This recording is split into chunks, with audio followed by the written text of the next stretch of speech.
সন্তানসকলে বিয়ানাম বুলি ক'লে আচকো লগা হ'ল। আমি আগতে গাইছিলোঁ, কিন্তু এতিয়া যেন অকণমান ভাবিবলগীয়া হৈছে। সেই আচলতে চিন্তাটো আমাৰ যে পৰ্যায়ৰ মানে গণভাৱখিনি কৰিছে আৰু আমাৰ মাজলৈ আজি লৈ আহিছে। সুন্দৰ আমি যি পাহৰি যোৱা গীতসমূহ আইনাম, বিয়ানাম, নিশ্চিতনি গীত সকলো ইতিমধ্যে আজি প্ৰায় 5 দিন হৈ গৈছে।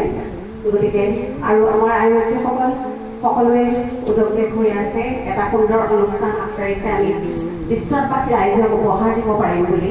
গতিকে আমি সকলো আইনমন্ত্ৰীয়ে চেষ্টা কৰিব লাগিব সেই দিনটোলৈ আমি যাতে এটা সুন্দৰ দিন আমাৰ পৰা আমাৰ যিসকল বাহিৰৰ অনুষ্ঠানৰ ৰাইজসকল আহে তেওঁলোকে যে প্ৰজ্ঞাই অন্তত এটা ভাল কাম কৰিছে সেই কথাটো অন্তত আমাৰ বিশ্বনাথবাসী আইনমন্ত্ৰীসকলক বিশেষকৈ যুৱক যুৱতীসকলক থাকিবই। প্ৰজ্ঞাৰ সম্পাদকৰ পৰা সভাপতিৰ পৰা সকলোৱে যথেষ্টখিনি